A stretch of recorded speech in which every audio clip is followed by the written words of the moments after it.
Dans Numérique cette semaine, l'intrigue d'un polar numérique dans les rues de Nantes. Une application à Sautron aide les personnes à mobilité réduite et une bonne nouvelle pour la plateforme Shopopop.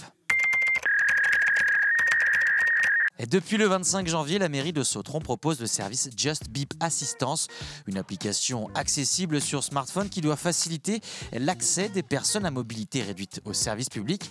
Concrètement, elles n'ont plus à sortir de leur véhicule pour obtenir un document administratif. Une personne du service concerné est alertée et vient à la rencontre de l'automobiliste. Et des commerces de la ville pourraient également mettre en place le dispositif.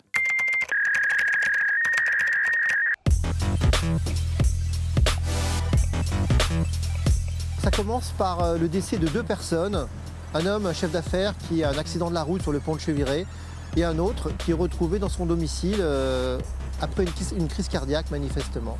Et on va découvrir que ces deux personnes qui sont morts en fait à la même seconde, à plusieurs kilomètres de distance, étaient des frères jumeaux, porteurs tous les deux d'un pacemaker connecté, donc un pacemaker relié à Internet.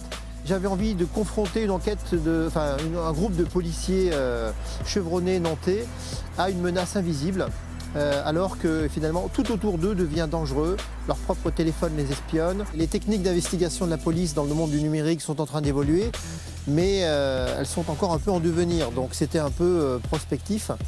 Je me suis beaucoup intéressé donc, à l'Internet des objets, aux vulnérabilités de ces nouveaux objets et aussi aux problèmes de l'intelligence artificielle.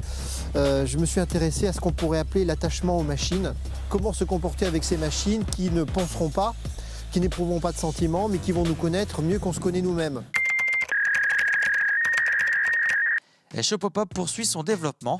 La plateforme nantaise de livraison collaborative entre particuliers vient de lever 500 000 € auprès d'investisseurs et de partenaires bancaires. Une somme qui doit lui permettre de développer sa présence en France et de conclure de nouveaux partenariats. Près de 300 commerces sur Nantes, Saint-Nazaire ou Rennes sont déjà présents sur la plateforme. Après 220 années d'existence, la poissonnerie Pan prend le virage numérique. Une nouvelle boutique en ligne doit permettre la livraison à domicile en 24 heures et dans toute la France de produits frais. Objectif, enregistrer quotidiennement 50 commandes via la plateforme en ligne et se rapprocher encore un peu plus de ses clients. Et quels sont les nouveaux enjeux de visibilité sur les réseaux sociaux?